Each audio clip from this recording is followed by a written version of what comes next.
Goikitu programa da Euskal Herriko Unibertsitateak udaran, Gipuzkoako kampusean martxan jarri zuen programa bat.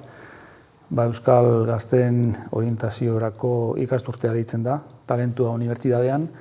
Eta horrek egiten duena da, DBH 3. da 4. mailakoak eta batxilergo lehenengoak.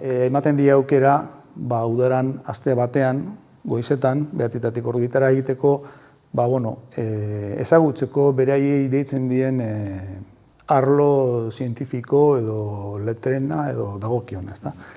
Eta iestik aurrera dakagu aukera hemen Eibarren ere egiteko, ez? Da hori guretzako garrantzitsua da. Azkenan ikasleak egiten dutena da modu ludikoan ezagutzen dute gure kasuan ingeniaritza eta energia berriztagarriak. Adibidez, dakagu hemen matematikaren bidez energia berriztagarriak nola sortzen duten energia hori aukera dago, ordenagailuan ikusteko da ulertzeko, ez? Gero beste bat daukagu, adibidez, nola sortu olio vegetal eta ondokinetatik biodiesela nola sortu, ez? Gero espezifikoa daukagu bat, hemen daukaguna, energia fotovoltaikoarena.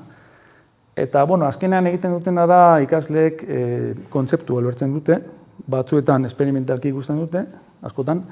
Ez da formula aplikatzea, baina bai bizkat intuitiboki ulertaraztea eta bokazio bat sortzea, ez? Eta sortzen du kuriosidade asko beraiengan. Eta oso esperientzia polita izan zen, bai. Eta nik uste dut importantea dela gizartean ikustaraztea gu hemen gaudela, ezta? Ze azkenean, joera beti da inertziak daude, hiriburura joatea, ez?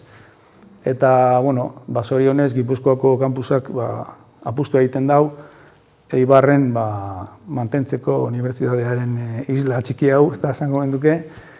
Eta importantea da, aldi berean, hemen inguruko jendea, eskualdeko jendea, Eibarko jendea, eukitzea aukera ona hurbiltzeko modu ludikoan, ez? Eta, nik uste dut importantea dela, aukera eukitzea. Bururatu zitzaigun eta azkenean, igarri egin genduen ere bai, energia berriztagarriena izan zitekeela etorkizuna, ezta? Eta, gaur egun ikusten dugu, nola 2011an jarriarren, gaur egun oraindik eta indar gehiago dauka, ezta? Gure graduatuek oso ondo kolokatzen dira, lanpostuetan, askok masterra ere egiten dute, eta, enplegu tasa oso altua da, 94%. Barrenako industria beti izan da mekatronikoa, mekanikarekin eta baita elektronikarekin ere oso relazionatu egon da, horrela da oraindik ere. Baina egia da, azken urteotan enpresa mota desberdinak agertzen hasi dira hemen ere, beste toki batzuetan bezala, ez? Eta energia berriztagarrien sektorekoak desente agertu dira. Da gure ikasle askok, hemengo enpresetan, baita bizkat urrutiragokotan ere bai, baina hemengo enpresetan egiten dituzte enpresetako praktikak. Energia berriztagarriak gerozta garrantzitsuagoak dira, ze azkenean ikusten dugulako planetaren etorkizuna nolabait hortik joan behar dela, energia trantsizio garaian gaudea, eta hor, gobernu lokalak, udaletxeak, autonomi gobernuak, orokorrean, estatuak, Europa ere bai, dirua jartzen ari dira mahai gainean, inbertsioak egiten ari dira, horrela izan dadin, ezta?